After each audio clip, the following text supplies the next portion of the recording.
கடகராசி அன்பர்களுக்கு இது ஜென்ம குரு அப்படின்னு நம்ம சொல்றோம். சரி.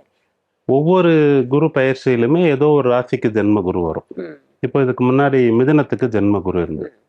ஆனா அப்படி இருக்கும்போது, அந்த மிதுனத்துல குரு ஜென்ம குருவா இருந்து அவர் செவ்வாய், ராகு, குரு இந்த நட்சத்திரங்கள் வழியில சஞ்சரித்து பலன்கள குடுப்பார். சரி.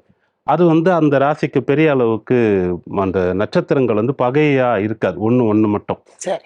ஆனா கடகத்துக்கு பார்க்கும்போது புனர்பூசம்னு சொல்லக்கூடிய குரு நட்சத்திரத்துல இருந்து சீக்கிரமா அடுத்து பூசம், ஆயில்யம்னு சொல்லக்கூடிய சனி, புதன் சாரத்துல வந்துருவார்.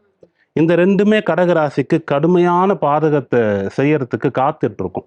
எப்போ இவங்களுக்கு நம்ம ஆரோக்கியத்தை கெடுக்கலாம், எப்போ கேரக்டர் பெயரை கெடுக்கலாம், இவங்க சொத்தை எப்படி அழிக்கலாம், பதவியை எப்படி பறிக்கலாம் அப்படின்ற அளவுக்கு அந்த நட்சத்திரத்தின் வழியில இந்த ஜென்ம குருவா இருந்து செயல்படுவார். அப்போ அதுல மாட்டாம இருக்கிறதுக்கு, அவங்க தப்பிச்சுக்கிறதுக்கு இந்த 1 வருஷத்த நல்லபடியா அனுபவிக்கிறதுக்கு என்ன வழின்னு கேட்டா, இவங்களுக்கு இப்ப சனி நல்ல பலன்கள குடுக்குறார். படிக்கிற பிள்ளைகளுக்கு உயர்கல்வி படிக்கிறதுக்கு மிகப்பெரிய கல்லூரி, யுனிவர்சிட்டி கிடைச்சிருக்கும். சரி. வெளிநாட்டுல போய் படிக்கிறதுக்கு வாய்ப்பு கிடைச்சிருக்கும். அத சனி குடுத்தார். 9ஆம் இடத்திலிருந்து, தர்மஸ்தானத்திலிருந்து. ஏன்னா அவர் தர்மவான்னு சொல்லுவோம். அவர் 7ஆம் இடமான மகரத்திலயும், 8ஆம் இடமான கும்பத்திலும் இருக்கும்போது, ஆட்சி பலம் பெற்று ஒரு பகையாளியா இருந்து கடகத்துக்கு நிறைய கஷ்டங்கள குடுக்குறார். இப்போ 9லேருந்து அப்புறம் 10ஆம் இடத்துக்கு போய் நீச்சம் அடைந்து கடுமையா கஷ்டப்படுத்த போறார்.